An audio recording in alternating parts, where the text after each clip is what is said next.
या क्षणाची सर्वात मोठी बातमी समोर येते। बालहक्क न्यायालय अगदी काही वेळातच आपला निकाल देणार आहे। बालहक्क न्यायालयात सुनावणी पूर्ण झालेली आहे आणि काही वेळातच कोर्ट आपला निकाल देणार आहे। काल खरं तर या प्रकरणी देवेंद्र फडणवीस यांनी सुद्धा पत्रकार परिषद घेत भाष्य केलं होतं आणि आता याला गाडी चालवायला दिली। त्यांना याची पूर्ण माहिती आहे की अशा पद्धतीने आपल्या मुलाचं वय 18 वर्ष नसताना त्याला पब मध्ये किंवा बार मध्ये पाठवणं किंवा जाऊ देणं हे सुद्धा चांगल्या पालकाचं लक्षण नाही आणि त्यामुळे ज्युव्हेनाइल जस्टिस ऍक्ट नुसार त्यांनी आपल्या पाल्याकडे म्हणजे मुलाकडे दुर्लक्ष केलेलं आहे आणि त्यामुळे हा सगळा जो अपघात घडलेला आहे तो त्याचंच लक्षण आहे की त्यांनी मुलाला जास्तीची मोकळीक दिली आणि कोणतंही नियंत्रण मुलावर ठेवलं नाही। त्यामुळे कोर्टाने 24 तारखेपर्यंत न्यायालयीन कोठडी दिलेली आहे। सर तुम्ही आज इंटरव्ह्यू केलं न्यायालयाच्या निदर्शनात आले, तुम्ही या प्रकरणात काय इंटरव्हेन्शन 2-3 मुद्द्यांवर आहे। एकतर पहिली गोष्ट म्हणजे या अपघातात जरी 2 जण मेलेले असले तरी पुण्यातल्या सगळ्यांनाच रस्त्यांवरून जावं लागते, वाहनं चालवावं लागतात आणि सगळ्यांचा जीव धोक्यात आहे अशी परिस्थिती आहे। अशा वेळेस जर आपण पाहिलं की कोणाचाही कोणी अपघात करेल आणि तो जर श्रीमंत व्यक्ती असेल तर त्याला काहीच होणार नाही।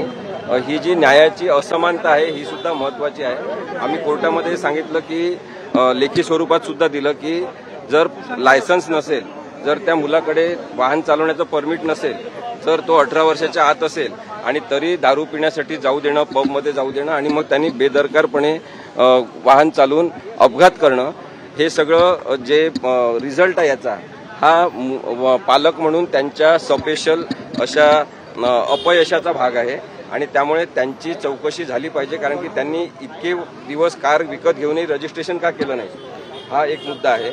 आणि दुसरा मुद्दा आहे की त्यांनी मुलाकडे लक्ष का दिलं नाही। आता याच्यामध्ये कायद्याचे आणखी 1-2 मुद्दे आहेत जे कोणीच लक्षात आणून दिले नसतील तर माझं असं स्पष्ट मत आहे की 2 FIR या केसमध्ये असणं हे अत्यंत चुकीचं आणि बेकायदेशीर आहे। दुसरं, आतापर्यंत सगळी चर्चा सुरू आहे पण एकही प्रोव्हिजन, एकही कलम दारूबंदी कायद्याचं पोलिसांनी लावलेलं नाही, ज्याला प्रोहिबिशन ऍक्ट असं म्हणतात। तर दारूबंदी कायद्यानुसार FL1, FL2, FL3 हे लायसन्सचे प्रकार आहेत आणि जे पब बार वगैरे असतात त्यांना तशा प्रकारचे लायसन्स दिलेले असतात, त्यांच्याकडे परमिट असते। त्या परमिटनुसार कुणाला परवानगी द्यायची हे ठरलेलं असते। ज्यांचा जो परमिट नाही त्यांच्यासाठी तिथे परमिटची किंवा छोट्या पावत्यांची व्यवस्था असते। या सगळ्या गोष्टींचं रजिस्टर मेंटेन केलं पाहिजे। त्यामुळे दारूबंदी कायद्याची पूर्णपणे अंमलबजावणीच होत नसताना पोलिसांनी दारूबंदीचं कलम का लावलं नाही हा एक महत्वाचा मुद्दा आहे। अंडरवर्ल्डचा काय संबंध आहे असं काही बोलणं झालं का? राहुल गांधींचा गैरसमज झालेला आहे आणि सगळ्यांचाच तसा झालेला आहे की या मुलाला केवळ जामीन दिलेला आहे, त्याला काही मोकळं सोडून दिलेलं नाहीये, निर्दोष सोडलेलं नाहीये। त्यामुळे जामीन करत असताना ज्युव्हेनाइल जस्टिस ऍक्टमध्ये जी प्रोव्हिजन आहे ती सुधारणावादी शिक्षेची किंवा अटींची आहे, त्याला काही अटींवर सोडलेला आहे। त्यामुळे सगळ्यांनीच निबंध लिहिला की त्यांना सोडतील असा जो काही समज झालेला आहे तो भावनाशील समज आहे आणि लोकांनी त्याच्याबद्दलचा नक्की विचार केला पाहिजे। मग राहुल गांधींनी पण जे काही ट्विट केलेलं आहे किंवा व्हिडिओ केलेला आहे त्याच्यामध्ये सुद्धा हा गैरसमज आहे असं दिसते की त्यांना आरोपीला सोडूनच दिलाय जणू काही असा त्यांचा समज झालेला आहे।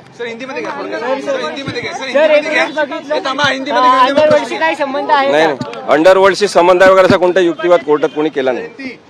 सर हिंदीमध्ये घ्या पहिला, हिंदीमध्ये घ्या। पूरा बाइट है ना भाई? हिंदी के हिंदी